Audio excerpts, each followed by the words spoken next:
22వ తేదీ నుంచి జరగబోయే బోర్డర్ గవాస్కర్ ట్రోఫీలో జరగబోయే టాప్ 5 బ్యాటిల్స్ ఈ వీడియోలో తెలుసుకుందాం. Number 1 KL Rahul versus Mitchell Starc. వీరిద్దరి మధ్యన స్టాట్స్ చూసుకున్నట్లయితే ఇప్పటివరకు వీరిద్దరు 12 ఇన్నింగ్స్లో తలపడగా అందులో 314 బాల్ ఫేస్ చేశాడు. అందులో కేవలం 153 రన్లు మాత్రమే స్కోర్ చేయగలిగాడు. యావరేజ్ చూస్తే 25 ఉంది, స్ట్రైక్ రేట్ చూస్తే 48గా ఉంది. అలానే 6 సార్లు అవుట్ చేశాడు మిచెల్ స్టార్క్ కేఎల్ రాహుల్ని. ఈ బ్యాటిల్స్ జరగబోయే అవకాశాలు 100కి 200% ఉన్నాయి. ఎందుకంటే ఇండియన్ ఓపెనర్స్ ఇద్దరిలో ఒకరు మన రోహిత్ శర్మ ఇంకా ఇండియాలోనే ఉన్నాడు, ఫస్ట్ మ్యాచ్ ఆడాలని అఫీషియల్గా అనౌన్స్ కూడా చేశాడు. కాబట్టి డెఫినెట్లీ ఫస్ట్ మ్యాచ్ అయితే కేఎల్ రాహుల్ ఆడే అవకాశం ఉంది. కేఎల్ రాహుల్ని ఫస్ట్ మ్యాచ్లో అవుట్ చేసే అవకాశాలు కూడా స్టార్క్ చాలా ఎక్కువగా ఉన్నాయి. ఎందుకంటే మిచెల్ స్టార్క్ టెస్ట్ మ్యాచెస్లో ఇనీషియల్లీ ఫస్ట్ 2 ఓవర్లలోనే డెఫినెట్లీ అతడు వికెట్ తీసే బౌలర్, అది చాలా వరకు ప్రూవ్ చేశాడు. కాబట్టి ఇతడు ఈసారి కూడా కేఎల్ రాహుల్ని ఫస్ట్ వికెట్లోనే తీసే అవకాశాలు కూడా లేకపోలేదు. కాబట్టి ఈ బ్యాటిల్ చాలా స్ట్రాంగ్గా జరగబోతుందని నా opinion. Battle number 2 Virat Kohli versus Hazlewood. వీరిద్దరి మధ్యన స్టాట్స్ చూసుకున్నట్లయితే ఇప్పటివరకు 12 ఇన్నింగ్స్లో తలపడగా 335 బాల్ ఫేస్ చేశాడు. రన్స్ చూస్తే 667 స్కోర్ చేయగలిగాడు. యావరేజ్ చూస్తే 55 ఉంది, స్ట్రైక్ రేట్ చూస్తే 49 ఉంది. అలానే 3 సార్లు అవుట్ చేశాడు హేజల్వుడ్. వీళ్ళిద్దరి మధ్యన అయితే ఒక ఎగ్జైటింగ్ బ్యాటిల్ అయితే డెఫినెట్లీ నడుస్తుంది. ఎందుకంటే విరాట్ కోహ్లీ అంత ఈజీగా వదిలే ప్లేయర్ అయితే అసలే కాదు. ఈవెన్ ఇప్పటివరకు లీక్ అయిన వీడియోల ప్రకారం చూస్తే విరాట్ కోహ్లీ తన ఎఫర్ట్స్ పెట్టి ప్రాక్టీస్ చేస్తున్నట్లు కనపడుతుంది. కాబట్టి ఈవెన్ హేజల్వుడ్ కూడా అంత ఈజీ బౌలర్ అయితే అసలు కాదు.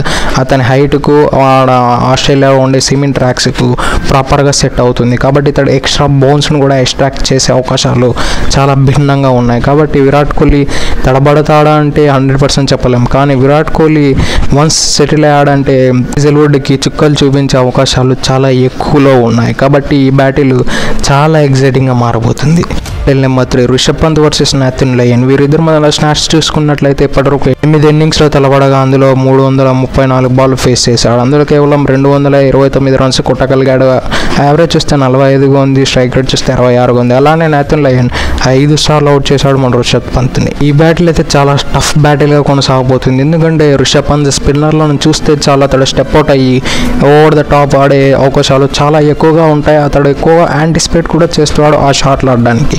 కాబట్టి నాథన్ లయన్ని రిషబ్ పంత్ మళ్ళీ ఆన్ ద టాప్ ఉండకుండా డౌన్ ద గ్రౌండ్ ఉంచే అవకాశాలు కూడా చాలా ఎక్కువగా ఉన్నాయి. కానీ ఆస్ట్రేలియన్ యొక్క రీసెంట్ ప్రెస్ మీట్స్ చూసినట్లయితే రిషబ్ పంత్ మరియు యశస్వి జైస్వాల్కు చాలా ప్లాన్సే రచించినట్లు వాళ్ళు చాలా వరకు చెప్పారు. కాబట్టి రిషబ్ పంత్కి ఏమన్నా అటువంటి ప్లాన్ ఒక ట్రాప్ పెట్టి ఉంటే మనం ఏమన్నా చెప్పలేము. కానీ లేదంటే రిషబ్ పంత్ అయితే ఆన్ ద టాప్ ఉండే అవకాశాలు 100కి 200% ఉన్నాయి. Battle number 4 Steve Smith versus Jasprit Bumrah. వీరిద్దరి మధ్యన స్టాట్స్ చూసుకుంటే ఇప్పటివరకు 4 ఇన్నింగ్స్లో తలపడగా 114 బాల్ ఫేస్ చేయగలిగాడు. అందులో 52 రన్లు స్కోర్ చేయగలిగాడు. యావరేజ్ చూస్తే 52 ఉంది. అలానే స్ట్రైక్ రేట్ చూస్తే 45గా ఉంది. అలానే జస్ప్రీత్ బుమ్రా కేవలం ఒకసారి అవుట్ చేశాడు. ఎందుకంటే బ్యాటిల్ ఇంట్రెస్టింగ్గా కొనసాగబోతుంది. మన ఇండియా తరపు నుంచి one of the best bowler Jasprit Bumrah, Australia తరపు నుంచి one of the best batter Steve Smith. కాబట్టి బెస్ట్ వర్సెస్ బెస్ట్ తలబడినప్పుడు బెస్ట్ అనేది బయటకు వస్తుందని చాలా వరకు అంటూ ఉంటారు. కాబట్టి ఈ మ్యాచ్లో కూడా వీరిద్దరి మధ్యన బెస్ట్ వర్సెస్ బెస్ట్ తలబడినప్పుడు ఎటువంటి రిజల్ట్స్ వస్తుందని చాలా ఎగ్జైటింగ్గా చూడే అవకాశాలు మనందరికీ దక్కుతుంది. ఈవెన్ స్టీవ్ స్మిత్ ఈసారి ఓపెనర్గా దిగబోతున్నాడంట. ఈవెన్ ఎస్ఎస్ సిరీస్లో కూడా మ్యాచ్ని ఓపెన్ చేశాడు. కాబట్టి ఈ మ్యాచ్లో కూడా ఓపెన్ చేసే అవకాశాలు చాలా గణంగా కనిపిస్తున్నాయి.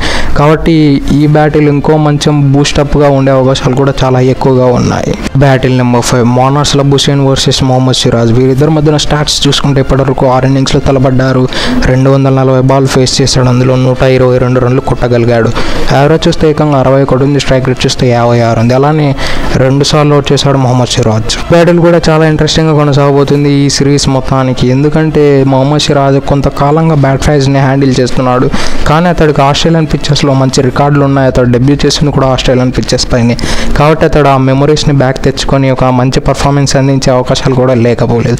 ఈవెన్ మోనార్స్ లబుసేన్ కూడా ఓపెన్గా చెప్పాడు నాకు మరియు సిరాజ్కి ఒక ఎగ్జైటింగ్ బ్యాటిల్ ఉండబోతుందని. దీన్ని బట్టి చూస్తే వీరిద్దరి మధ్యన డెఫినెట్లీ ఒక హై వోల్టేజ్ బ్యాటిల్ చూసే అవకాశాలు చాలా ఎక్కువగా కనిపిస్తున్నాయి. That's it for today. ఇలాంటి మరెన్నో వీడియోల కోసం మన ఛానల్ సబ్స్క్రైబ్ చేసి డైలీ ఫాలో అవ్వండి. అలానే కింద ఉన్న రెడ్ కలర్లో ఉన్న సబ్స్క్రైబ్ బటన్ని కొట్టి పక్కన ఉన్న బెల్ ఐకాన్ని ఆన్లో పెట్టుకొని ఇక మన వీడియోస్ కోసం వేసి చూడండి. That's it for today. Have a nice day.